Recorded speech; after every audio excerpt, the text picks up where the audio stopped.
World News Day today, we, the Journalism and Media Department, are going to shed some light on information disorder, a facet of fake news. So, what exactly is information disorder? It's a spreading or fabrication of false content deliberately or unintentionally. This has three major types: misinformation, disinformation, and malinformation. Misinformation is the spread of false information online or offline without the intention of harming people.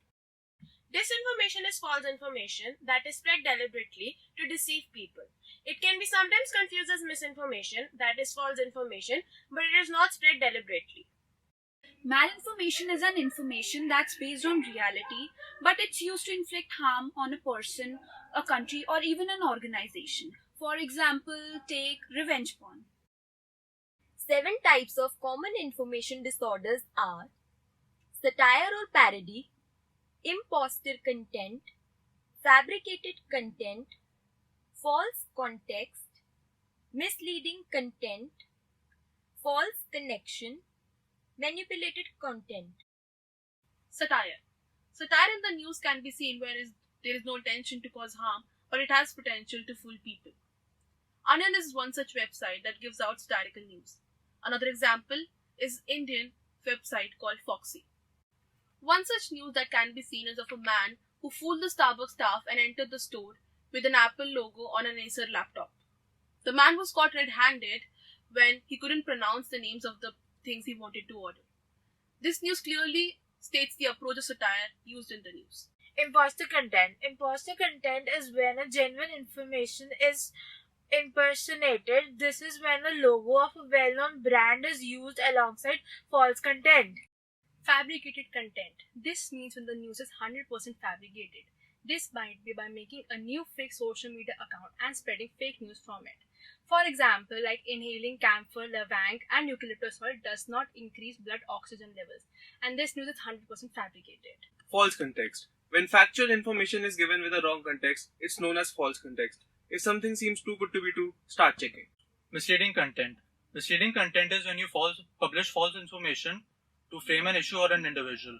Spin is a type of propaganda in which biased information is knowingly perpetuated to influence public opinion or an organization or an individual.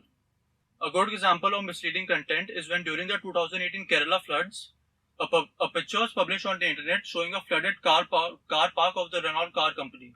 In response to the picture, Renault published a statement on the internet saying that the picture is 5 years old and that they will issue a complaint with the cyber cell. The false connection. The false connection can be easily identified when the headlines, captions, or visuals don't support the content. One such very example can be when Faisal Khan, a renowned name in the film industry and cousin of Amir Khan, was highlighted in the news. The headline of the article said that he doesn't want to be caged in Amir Khan's house again. While if you read the whole article, you'll get the context that he doesn't want to participate in Big Boss 16, even if there's money involved, because he doesn't want to get the caged feel again. Manipulative content. Manipulative content is when genuine information or visual is used to manipulate or deceive the audience. For example, Hillary's rally in Omaha. This is how news organizations manipulates the audience. To conclude, it is very important for us to have a mechanism for detecting fake news. And at very last, an awareness that everything we read on social media may not be true. So we always have to think critically and verify from the original news. This way, we can help people in making more informed decisions and they won't be fooled into thinking anything that anyone wants to manipulate them into believing.